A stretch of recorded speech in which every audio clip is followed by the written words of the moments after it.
ভক্তগণ, এমন এক ব্রত আছে যা মৃত্যুর পরও আমাদের এবং আমাদের পূর্বপুরুষদের জন্য আশীর্বাদ হয়ে ওঠে। আজ আমরা শুনব এক বিস্ময়কর কাহিনী, যা আশ্বিন মাসের কৃষ্ণপক্ষের একাদশীতে পালিত হয় এবং সেটিকে বলা হয় ইন্দিরা একাদশী।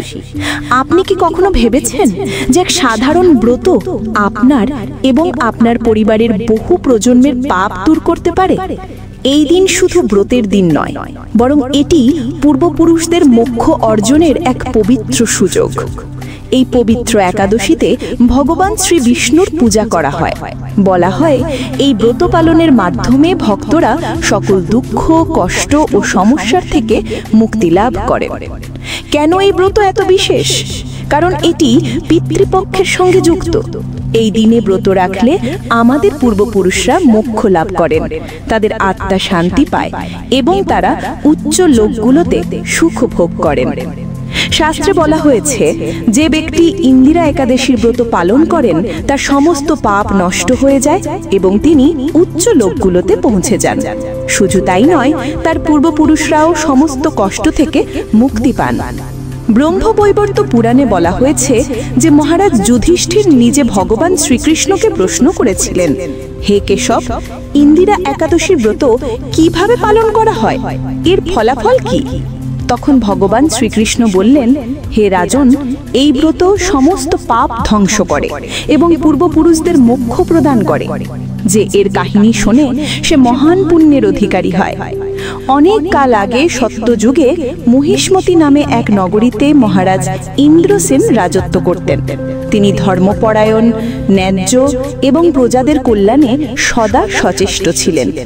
তিনি ছিলেন ভগবান শ্রীবিষ্ণুর মহান ভক্ত। একদিন মহারাজ সভায় বসেছিলেন, তখন আকাশ থেকে মুনি নারদ উপস্থিত হলেন। নারায়ণ। তাকে দেখে রাজা উঠে দাঁড়িয়ে প্রণাম করে অভ্যর্থনা জানালেন এবং তার পা ধুয়ে আসন প্রদান করলেন। নারদ মুনি বললেন, হে রাজন, আপনার 7 অঙ্গ সুস্থ, আপনার বুদ্ধি ধর্মে নিবিষ্ট আর মন ভগবান শ্রীবিষ্ণুর ভক্তিতে লীন। রাজা বিনীতভাবে জিজ্ঞাসা করলেন, হে মুনিবর, আপনার কৃপায় সবকিছু ভালো চলছে। দয়া করে বলুন, কি কারণে আপনি এখানে এসেছেন? তখন নারদ মুনি বললেন, হে রাজন, শুনুন আমার বিস্ময়কর কথা। আমি ব্রহ্মলোক থেকে যমলোক গিয়েছিলাম। সেখানে যমরাজ আমাকে বড় ভক্তি ভরে অভ্যর্থনা করেছিলেন। সেখানে আমি আপনার পিতাকে দেখলাম, যিনি একাদশীর ব্রত না রাখার কারণে পাপে জড়িয়ে পড়েছিলেন। তিনি আমাকে একটি বার্তা দিলেন, হে নারদ, অজ্ঞাতে আমি পূর্বজন্মে পাপ করেছি। যদি আমার পুত্র ইন্দিরা একাদশীর ব্রত পালন করে এবং দান করে, তবে আমি উচ্চ লোকগুলোতে পৌঁছতে পারব। এ কথা শুনে মহারাজ ইন্দ্রসেন জিজ্ঞাসা করলেন, হে মণিবর, দয়া করে বলুন, এই ব্রত কিভাবে পালন করা উচিত?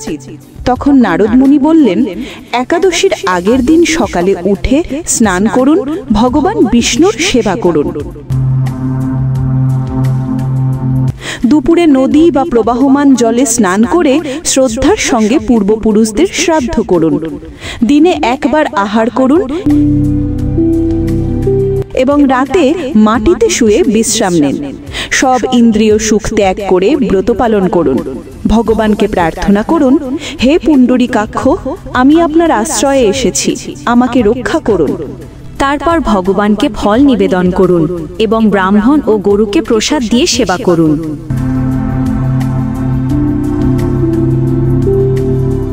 যে এই নিয়ম অনুসারে ব্রত পালন করবে, তার পূর্বপুরুষরা উচ্চ লোকগুলোতে পৌঁছাবে। মহারাজ ইন্দ্রসেন নারদ মুনির নির্দেশ অনুসারে ব্রত পালন করলেন। পুরো পরিবার নিয়ম মেনে ব্রত করল।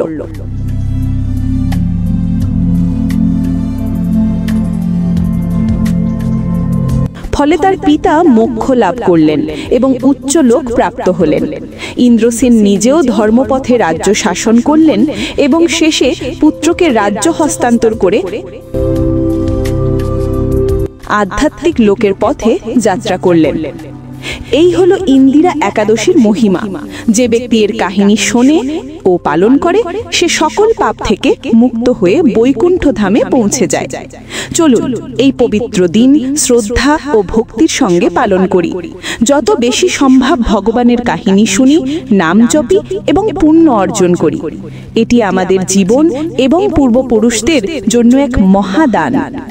তাহলে ভক্তগণ, এই ইন্দিরা একাদশীতে ব্রত রাখুন, ভক্তির সঙ্গে লীন হন এবং নিজের জীবন ও পূর্বপুরুষদের মোক্ষের পথ খুলে দিন।